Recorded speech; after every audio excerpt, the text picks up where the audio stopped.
American Empire is a French-inspired neoclassical style of American furniture and decoration that takes its name and originates from the Empire style introduced during the First French Empire period under Napoleon's rule. It gained its greatest popularity in the US after 1820. And as a 19th century design movement in the United States, it encompassed architecture, furniture, and other decorative arts, as well as the visual arts. In the grouping of works we see here on the front introductory wall for the exhibition, we see a large gilded mantle mirror with column motifs that terminate in roundels at the corners, as well as separating portions of the mirror. This is a clear reference to the architecture and design of ancient Greece and Rome. Acanthus leaf details join a ribbon of Greek honeysuckle blossoms along the bottom, reinforcing the references to antiquity, as does the strict symmetry and regularity in the design of the piece. The restrained neoclassical elegance of this piece epitomizes the early 19th century American Revolution and its connection to the stylistic trends coming from post-revolutionary France, and combined with the solid and imposing pier table we see below, creates a vision of wealth and strength as symbolic of the new and prosperous republic. On this pier table, we see a well-defined gilded lion's paw, which we recognize from Roman symbolism as adopted in later neoclassicism. And we also see acanthus leaves above the lion's paw and cornucopias, a pair of cornucopia on either side underneath the table. These are from Greek and Rome, also symbols of bounty and wealth. In addition, you'll see a Greek palmetto design stenciled in gold along the bottom of the pier table. Behind is a mirror. This was used so that ladies could see the bottoms of their hems as they came into somebody's residence. It's topped with marble. And we'll go back up to the mirror again for a bit to look closely at the details. More acanthus leaves, and this is a design, this is Greek honeysuckle, rimming the bottom of the mirror almost in a ribbon. You'll see how regular it is in its design, and that's very neoclassical and wanting to stay regular and restrained in the design. And now I want to go to the pier table again. There's a paper label on the back of this table, which is quite interesting and helps us know the manufacturer. It reads, Edward Holmes, manufacturer of all kinds of cabinet furniture, both plain and ornamented, of the latest and most approved fashions.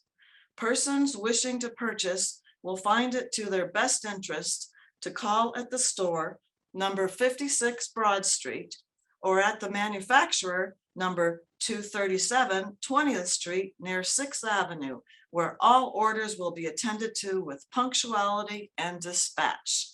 1830. This Edward Holmes was one of the leading manufacturers, Edward Holmes and Simeon Haynes, in Lower Manhattan, in making fine furniture for the many New Yorkers who swelled the city between 1820 to 1850. The city grew by 60% during this time to more than 2,000 inhabitants. Doesn't seem like a lot now, but it was then. And the demand to furnish their house with objects of status rose dramatically. These are Edward Holmes and Simeon Haynes, his partner, established furniture making in 1825 together. Edward Holmes first appeared in the New York City Directory as a cabinet maker circa 1821 to 1822. Simeon Haynes appears later, and they began operations at 20 Beaver Street in 1825. This building can still be found in Lower Manhattan and is now the Samuel Lakow Building.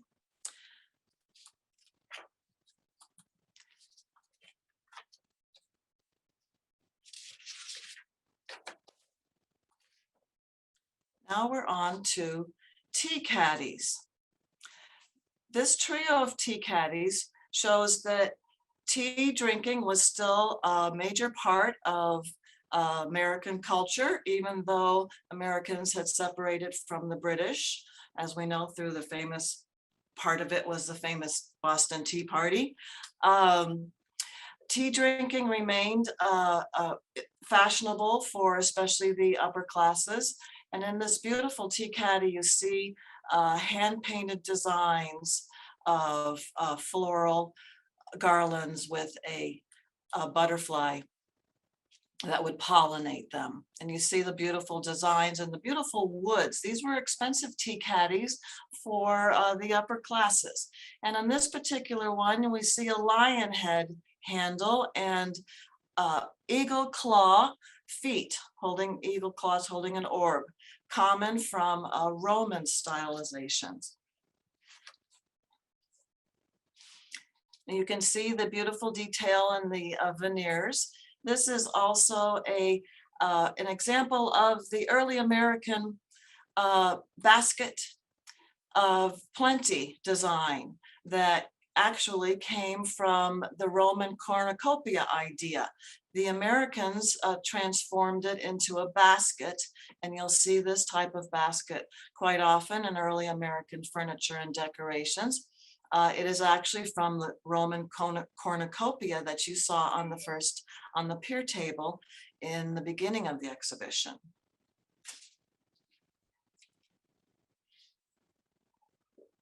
One of the more simple tea caddies here is this elegant one that just has no design, but really celebrates beautiful wood and beautiful veneer techniques. Now we're on to a card table by Duncan Phyfe. Duncan Phyfe was one of the most important early 19th century furniture designers. He was born in Scotland in 1768, and he moved to the United States with his family in 1784. His family moved to upstate New York, where his exposure to fine furniture began. He apprenticed in a cabinet maker's shop in Albany, New York. Soon after, he moved to the city and opened his own furniture business on Fulton Street. By the early 19th century, his furniture had become very popular with wealthy East Coast customers. He often crafted entire furniture suites for affluent clients. And here in this card table, we see a beautiful Greek lyre with stars attached in decoration. So a reference to Greek and Roman culture. And in addition, these are acanthus leaves wrapping the table legs of the card table, and they transition into the lion's paws at the bottom in a very sort of innovative way of combining acanthus leaves with the fur of the lion. And there's beautiful carving work to be seen here.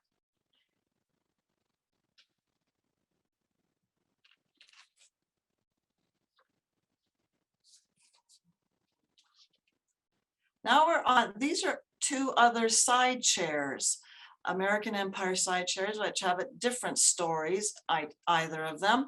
The one on the left is Duncan Phyfe again, a very simple example of his kind of work as opposed to the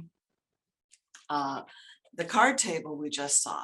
In this side chair, he has carved into the back of the chair an example of the Roman fasces, which we might remember from the lecture I did on the neoclassicism, on Napoleon's neoclassicism. The Roman fasces was a symbol that came to represent unity, the idea of Romans unifying together, and the idea that the different branches are stronger if they come together as opposed to when they are all separate. And you can see that this is now an American interpretation of that idea.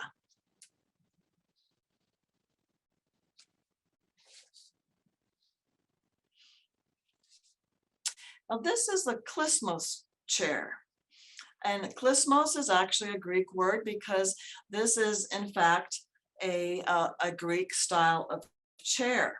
Vase paintings, red figure and black figure, vase paintings from Greece show this type of chair being used in antiquity. And in addition to the acanthus leaves that you can see at the bottom of on the legs of the chair, the idea of the black and gold tending towards red also refers to Attic black figure painting. You'll see the acanthus leaves again and a very regular proportions to this chair. And in on the back, we want to focus in. The backrest for the chair has beautiful ornamental floral design, but in the center, you see a Greek chimera, a mythological figure that is a combination of a dragon, goat, and a lion, and you'll see his lion paws. So another reference to Greek mythology. The furniture makers known that primarily produce this kind of furniture were centered in Baltimore and Maryland, and this became a style associated with Maryland early 19th century furniture making.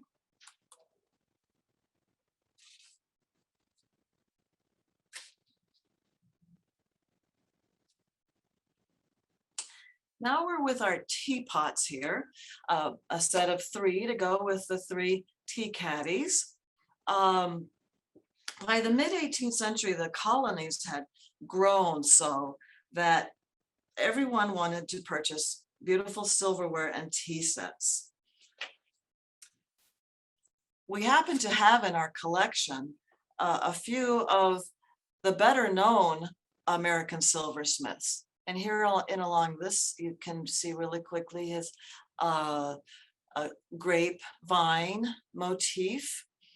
And in this one, we see a very regular type of geometric pattern along the lip of the top of the teapot, the lid of the teapot. And you will see at the top there is the honeysuckle motif. We saw it on the a gilded mirror at the beginning of the exhibition.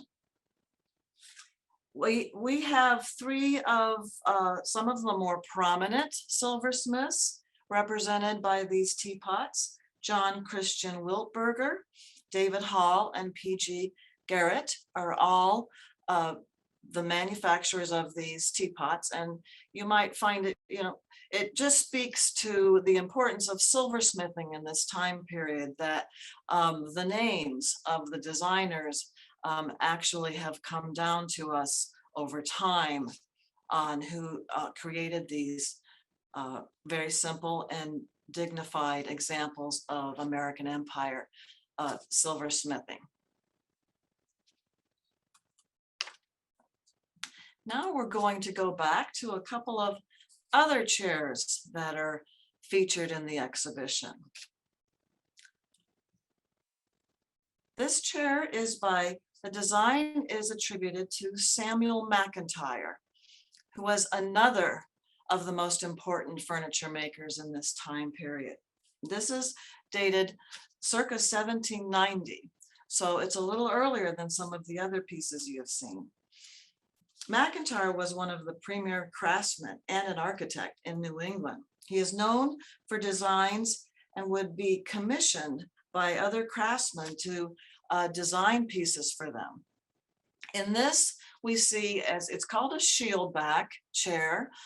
You can probably understand why. It's the shape of a shield, but these chairs are remarkable for the craftsman's ability to keep them open, make an open design in the back that will still support the sitter.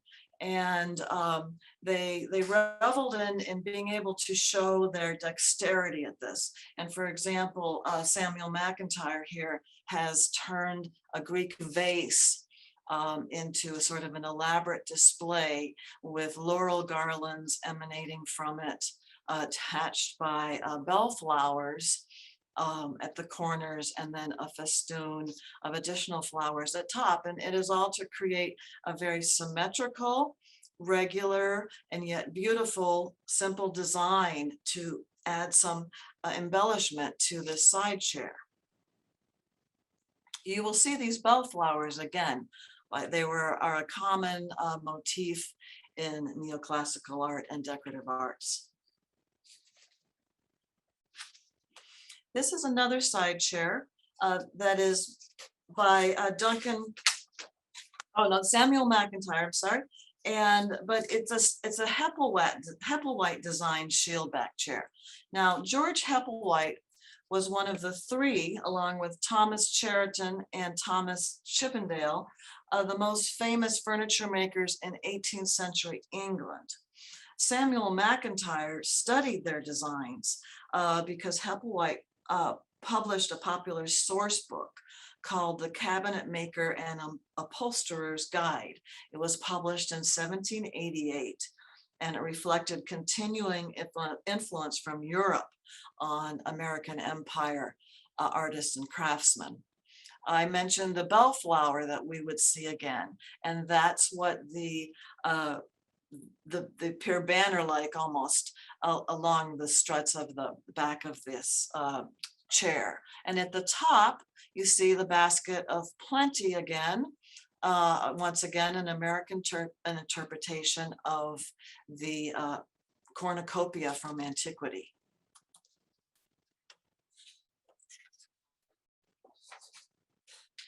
Now we're on to our glassware.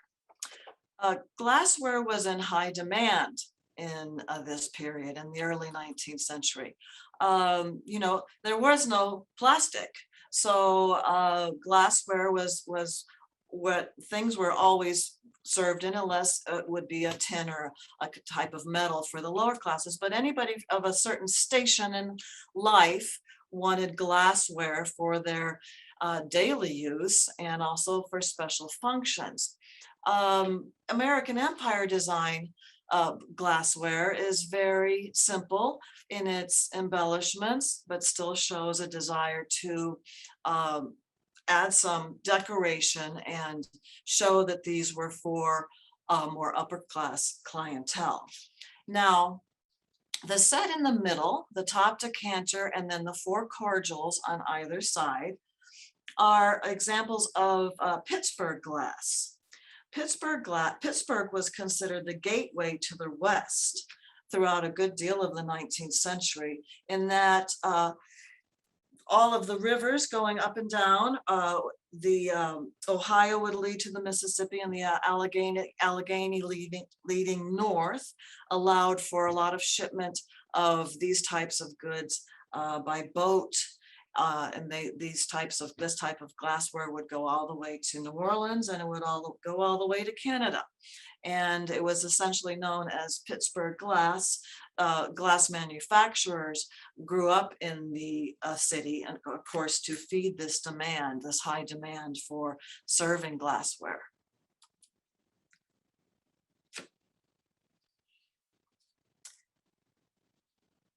You can see the beautiful etching. This is handcrafted etching in glass. And in a second, we will see, yes, this is the molded glass. Molded glass did begin in the 19th century as a later example of glassware for the market. But most of the works in this case are handcrafted. Here is another one. This is called a Rodney decanter, and you can see the delicate etchings and a swag-like design attached with flowers at the top, which is very much American Empire style design. It's called a Rodney decanter because it was used, made with a wide base to be able to use on a ship to keep it steady. This is another example of a handcrafted work of glass that I wanted you to look at closely, because not only can you tell that the star designs that have been stenciled on are hand done, but you can see the irregularity of the design at the top, the way it encircles the neck of the bottle is irregular on one side. These kinds of details are important because this dates it earlier and means it is not mass produced, but in fact handmade.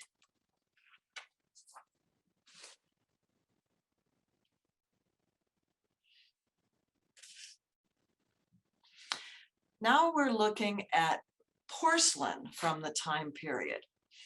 Now, you'll notice the top two pieces, the pitcher and the plate, are different than the others. This is an example of, they appear very French, don't they, as opposed to American. This is an example of American porcelain making, where the porcelain industry had not quite caught up to the other types of industries you have seen. American porcelain was still referring to French stylizations and designs. And so these appear very ornate, relatively speaking, and certainly in comparison to the other pieces that you see in this case. The other pieces are actually Chinese designed and made. The Chinese were really at this point still some of the major manufacturers of porcelain and exporting it around the globe, actually, and Americans in particular were major purchasers of Chinese porcelain. And so you see that this was the idea of what the Chinese thought Americans wanted in their porcelain, which is very interesting in contrast with the actual American produced examples we have on display here. You'll see in the helmet pictures, they're called helmet pictures because they are the shape of a helmet turned upside down. And they were used for pouring cream into tea. And then you see it also in the bowls. Very simple designs, very spare, almost Puritan, you might want to say. And you'll recognize, of course, the basket of plenty in the one bowl to the left. So the Chinese thought the Americans wanted a lot more simple designs than the Americans were actually producing. This is from the Bennington Company in Vermont and shows a beautiful porcelain painting. Now we're on to a demi-lune card table. And card tables were just becoming into fashion at this time period for particularly the upper classes who had, this type of leisure time on their hands. So they became a fashionable piece of furniture to have in one's home. And in this particular, you see not only beautiful woodwork and veneers, but we see Grecian designs down at the bottom. And this is the Greek key design, common throughout antiquity, and then also used by neoclassical and American Empire designers and furniture makers. There's another design at the top that was Greek. I'll show it back up a little. This is also a Greek inspired design. As you'll see, everything, is very regular and just stretches out with no deviation in the pattern.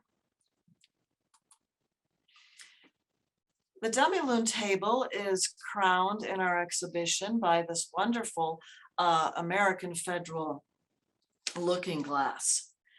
It's after the style of Robert Adam, who was a famous British neoclassical designer. And you see the bellflowers being strung along the side. This is a very common floral motif in American Empire furniture. And this is very imaginatively attached to this mirror by stringing it along the side. So the idea is always to give some decoration, but to keep it in restraint.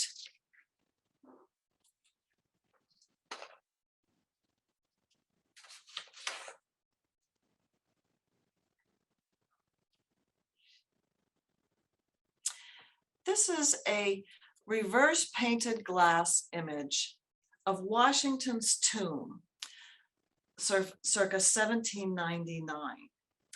George Washington's death at this time was a moment of great national mourning for the new United States. Items were produced commercially to commemorate the passing of our young country's first president, who was also considered a hero of the Revolution. Here we see the Greek figure of Nike, or Victory, who is leaning on Washington's tomb crying, and she's mourning his death. An American eagle accompanies a Grecian urn at the top with Washington's profile on the urn. I believe you can see that. So the way we would read this is that General Washington was a great hero of the American Revolution. So he is mourned by Victory, and accompanied on either side by two symbols of, here we can see closely, the reverse painted glass. Yes, he is accompanied on either side by two symbols of great democratic republics. On the left, you see the Phrygian cap atop a staff. It's accompanied by two banners and a drum, and this symbolizes the French Revolution, right? So this is the French Republic, and on the right, you have actually the Roman Republic. You see the centurion's helmet, and on his shield is a lion's face. So the reading of this iconography is that Washington, as the great hero of the new American Republic, is joined in the mourning of his death by these two other great democratic republics.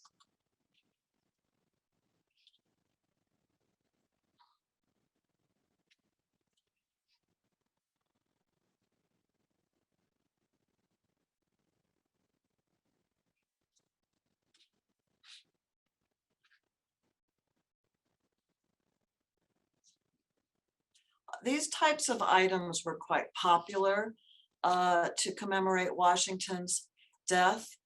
The urn on the top of his tomb, I believe, in doing my research, is a reference to the many sort of mock funereal observations that happened around the country when Washington died. As I said, it was really the first national mourning event that this country has experienced. And people that couldn't travel to Washington, obviously at that time period, a lot couldn't. So there became a desire to be able to pay respects to the great first president of the United States and the United States first great general in the Revolution. So certain civic areas or churches and such were at this time doing sort of mock, a way that people could come and mourn Washington's passing, and they would place these urns on sort of facsimiles of tombs.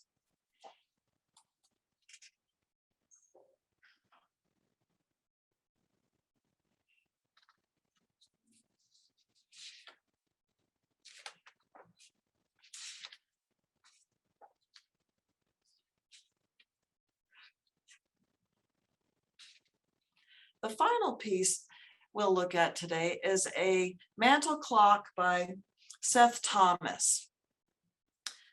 Thomas received little formal education, but he gained a lot of hands-on experience in the trades of carpentry and woodworking as a teenage apprentice. At the age of 21, he was hired by the inventor Eli Terry, who had obtained the first US clock patent in 1797 and was revolutionizing the industry with his experiments in mass manufacturing precision clocks.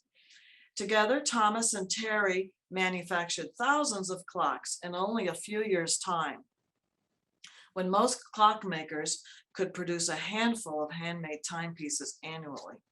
He went into his business for himself in 1813 and made clocks in Plymouth Hollow, Connecticut, marketed them to a broad clientele, from working class families to some of the state's wealthiest citizens. As you can see in this close-up, you see that the decoration is rather modest. It's lovely, but feels very early American and very modest. And it's because these actually really were made for people of modest means. These were not mantel clocks meant for the upper classes, and they were artisans who could give a good deal of decoration were hired, but they weren't considered the highest end artisans working in the day. I wanted to focus in on this particular scene because this is quite interesting. The center, the oval in the middle, is of course the opening on the glass where you could see the pendulum swing in the clock. But the scene that this oval sort of pierces is actually the first White House before it was destroyed. It's the first White House, and then over to the left is actually a sort of original idea of the Washington Monument. There were a number of ideas for the Washington Monument that were not realized. It was originally intended to be more Greek and Roman inspired in the designs that were drafted for the monument, but those fell by the wayside later. And a lot of this happened through the Civil War, and the idea for the Washington Monument was sort of put on hold. But this is a very sort of early idea of what the Washington Monument might have looked like.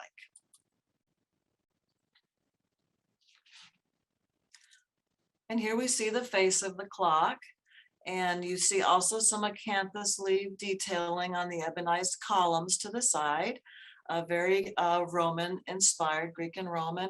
And we ended with the American Eagle. I'll go back in case you missed that.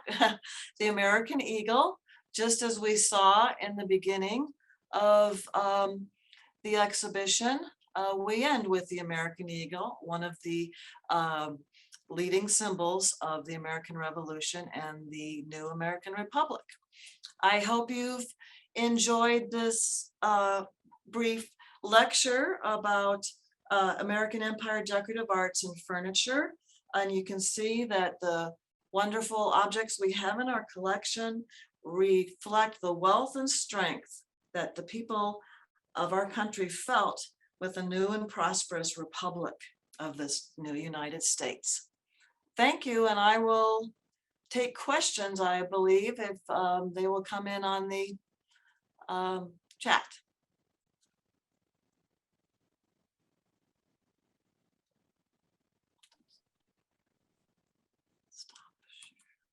All right, thanks, Ruth. And I see we've got a couple of comments in the chat box, so I'm going to. So one of the questions coming from Kate is the glass blown and etched while it's still hot? That's a good question. Yeah, not an expert on glass blowing. Yes, the etching is. I thought you were talking about the stenciling. Yes, the etching happens when it's being blown. The stenciling has to happen later. So the piece that you saw that was hand stenciled with gold stars, that of course happens when it's dry, when it's cooled. All right, thank you. Is there any other questions? Feel free to put those in the Q&A box or the chat box, or raise your hand. Any of those options is fine. And looks like we've got one with a raised hand, so let me go ahead and unmute you. Hi, Kate. Hi, thank you so much. I know so little about this, so I'm really in the dark, and you're helping me with some very specific items, and I appreciate that. But could you give me a general overview of what the term American Federal design is? You use the term, and I'm just not, I've heard it used, I just don't know what it means. Well, it's actually the same time period. You can, there are some who will make a differentiation between American Federal and American Empire, and there are subtle differences, but it's essentially the same kind of early 19th century American neoclassicism. And it's just, you know, the word federal was attached because, you know, it became considered, you know, a government style. Federal, you know, became our sort of national style, if you will.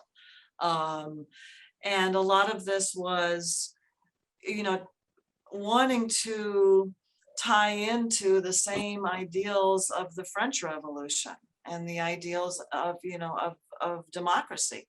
And the Americans attached on to that and, you know, incorporated that into their whole theory for what American design should look like after the American Revolution, that it should reflect the same ideals. And of course, we know that neoclassicism from the French was reflecting the ideals of Roman democracy and these ideals that went all the way back to antiquity. So it was an idea to, and I know going on at length here, but all of it, as you can understand, was a reaction against monarchy, right? The monarchists had this incredibly ornate style, displaying all their wealth at the expense of the people, right? So when we adopted these styles in the West and adopted these adopted these democracies, we adopted these styles that refuted the excesses of the uber wealthy and the monarchists. So, so I hope that answers some of it. Yes, thank you. It's a yeah, nice... they're essentially kind of, they're the same, and it's about our first sort of national style. I see. Thank you so much. All right, thank you, Ruth. Any other questions? Well, I felt like this went a little quickly, and it's because I forgot to show a couple of pictures I wanted. So if you all will, I don't want to leave everybody feeling shortened on this. If you bear with me, I can go back to, I wanted to show a couple of images of early 19th century Lower Manhattan that I found in my research. And I just found it kind of interesting because it places this furniture in that time period. And I will see if I can pull them up. Here's one. Share screen. Am I in share screen? Not yet. All right, share screen. And then you gotta click on the, there we go. There. Okay, so this I found, this is I don't know if you can see it now. It's 1812 Chatham Square. Holmes and Haynes had a storefront also in Chatham Square, and so that led me to want to. I wasn't aware of where Chatham Square was, and that was actually the area that is now Kim Lau Park near Chinatown. So this is what it looked like back in the day. And yeah, New York and Manhattan is quite a bit different now, right? But you can see that how wide the streets were, and everybody is getting around with horse and wagon. So it helps place some of this furniture, I think, in the time period, you know. And then I also wanted to show you, this is Chatham Square. Let's see if I can do this and share screen. Am I in share screen? Can you see that one, Monica? Not yet. Okay. It'll you'll have to turn off share screen and then go back to it. Okay, here we go. I have a daguerreotype that has also been published. So of the same area from a little later. I'll pull it up. Sorry, our computers are a little slow today, so I might not be able to get this one.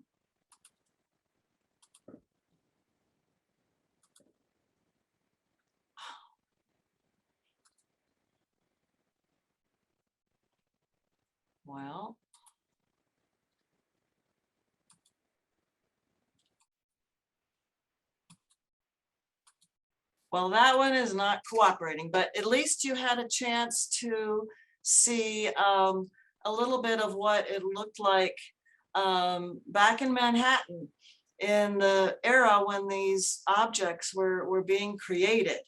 And even though it was, you know, appeared very rustic, you know, they still were making beautiful pieces for the wealthy in Manhattan and Lower Manhattan in this time period. Are there any other questions before we sign off?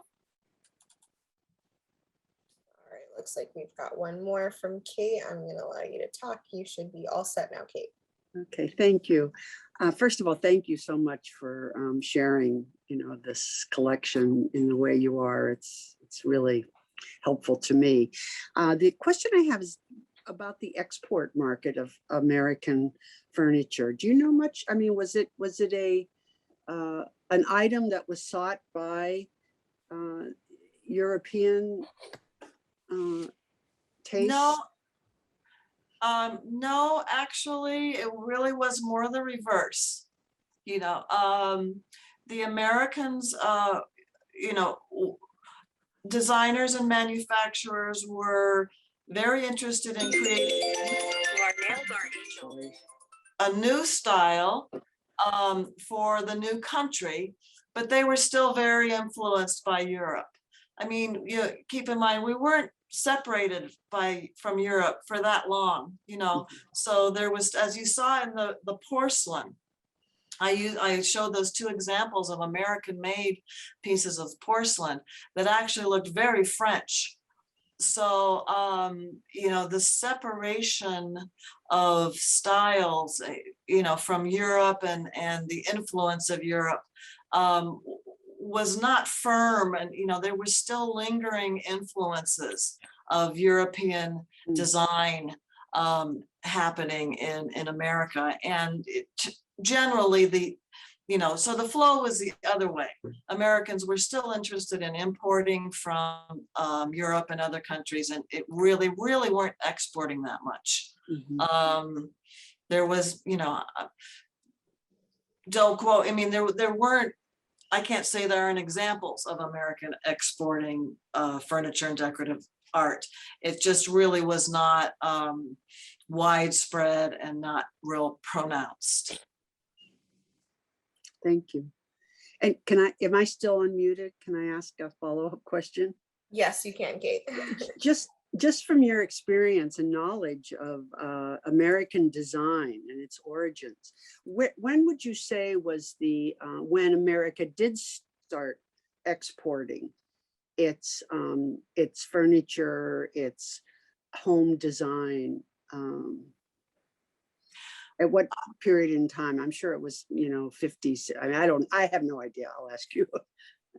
Well, it did happen a little later in the century.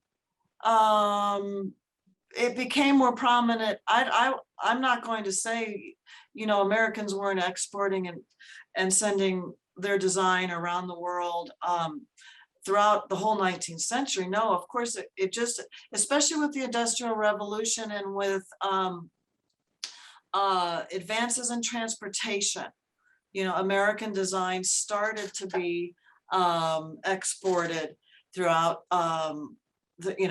not the world mostly, but at least over to Europe, and it started to become a little bit more of a two-way street.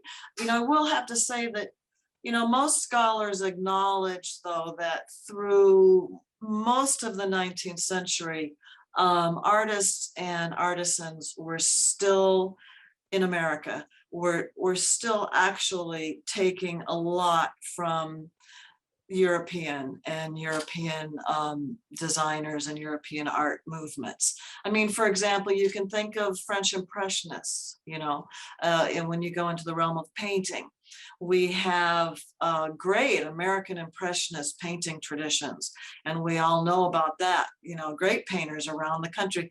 However, when you look at their dates and when they were creating, they were after, they were for the most part, learning about all of Impressionists really through a French lens.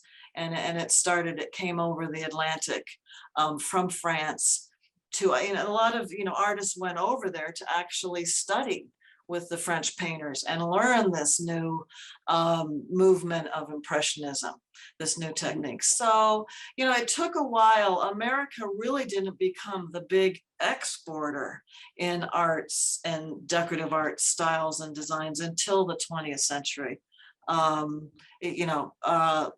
Probably before the war and especially right after the wars, Americans were exporting their artistic styles and movements and designs to the rest of the world more often than the other way around.